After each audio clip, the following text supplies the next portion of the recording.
মায়ের এক ধার দুধের দাম, কাটিয়া গায়ের চাম, পাপস বানাইলেও ঋণের শোধ হবে না। এমন দরদি ভবে কেউ হবে না আমার মাহাগো।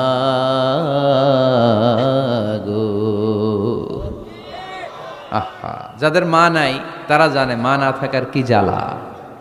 যাদের বাবা নাই তারা জানে বাবা না থাকার কি জ্বালা। এখন ঘরে ঝগড়া করেন, এখন ভাল লাগে না আব্বা আম্মারে, এখন আব্বা এই ভুল ধরে, আম্মা এইটা বলে, এখন অনেক অসহ্য লাগে।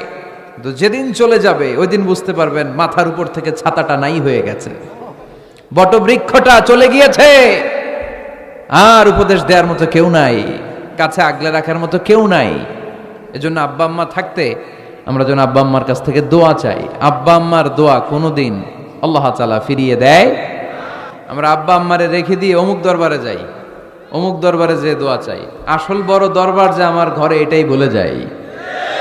আমার আব্বার চেয়ে বড় কোনো পীর সাহেব আমার জন্য হতে পারে, আমার মায়ের চেয়ে বড় দোয়াকারী আমার জন্য পৃথিবীতে থাকতে পারে।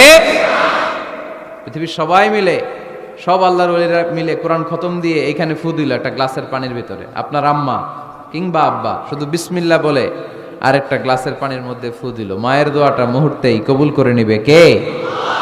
আম্মা আব্বার চেহারার দিকে তাকালেই কবুল হজের সওয়াব দেয় কে? হজ করে আসছেন কারা কারা দেখি?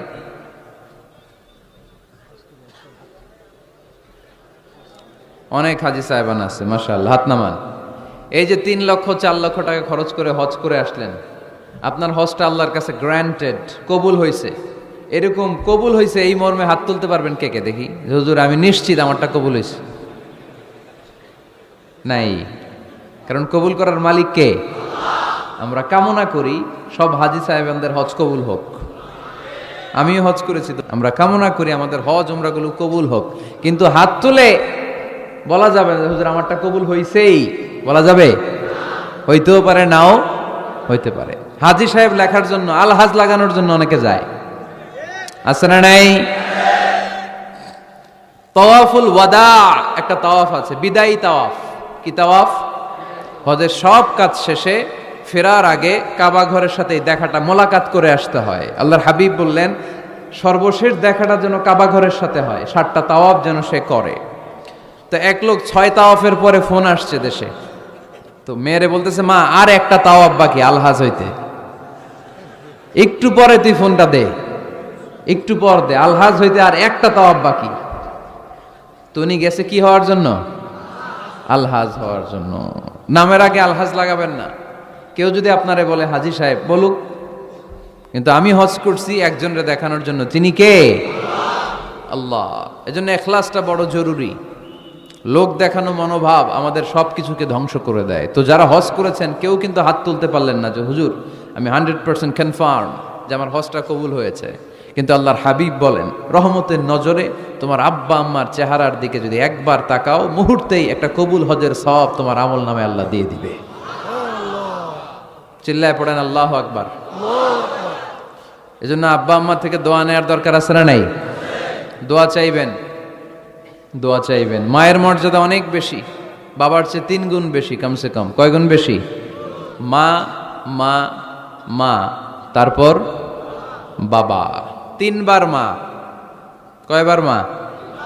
1 বার বাবা। তার মানে মাকে ইসলাম দিয়েছে স্বর্ণ পদক, দিয়েছে রৌপ্য পদক, দিয়েছে ব্রোঞ্জ পদক, আর বাবাকে দিয়েছে সান্ত্বনা পুরস্কার। আমরা এটা নিয়েই খুশি, ঠিক কিনা? তাহলে মাকে 3টা পুরস্কার, স্বর্ণ পদকও মা, রৌপ্য পদকও মা, ব্রোঞ্জ পদকও মা, বাবারে দিছে কি? সান্ত্বনা পুরস্কার। এজন্য মায়ের মর্যাদা বেশি। লাউ কাতাআতা জিলদাক, চামড়া কেটে যদি মায়ের পায়ের জুতা বানিয়ে দাও। ছোটবেলা যে মায়ের বুকের দুধ খেয়েছো, আল্লাহর হাবিব বললেন 1 ঢোক দুধের শোধ আদায় হবে না, ঠিক কিনা?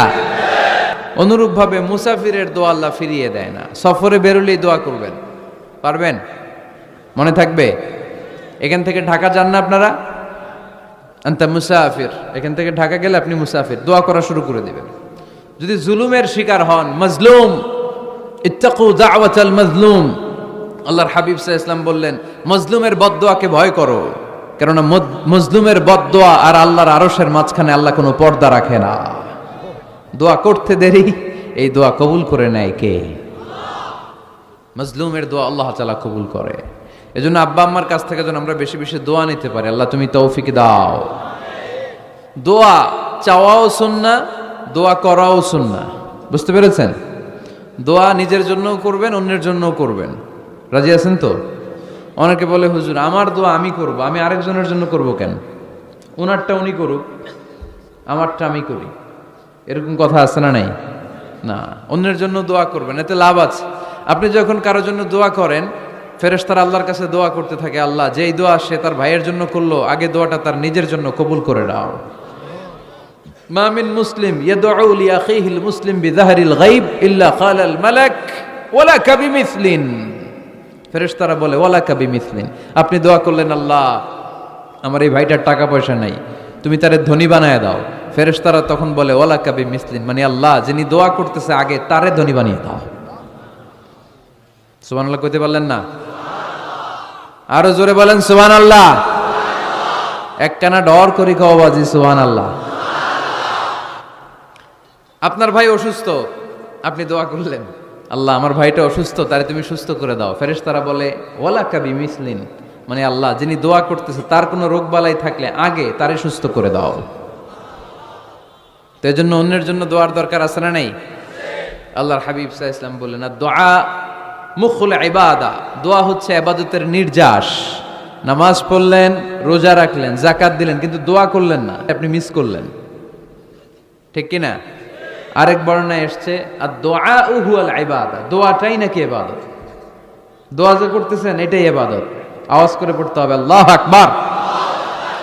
এজন্য প্রতিটা সালাতে যখন আমরা নামাজে দাঁড়াই, যখন মুসল্লায় দাঁড়াই, আমরা যখন সূরাতুল ফাতিহা পড়ি, এর মধ্যে আল্লাহ একটা দোয়া শিখিয়েছেন, পড়েন ইহদিনাস সিরাতাল মুস্তাকিম। ইহদিনাস সিরাতাল মুস্তাকিম, O Allah show us the right path, show us the correct path.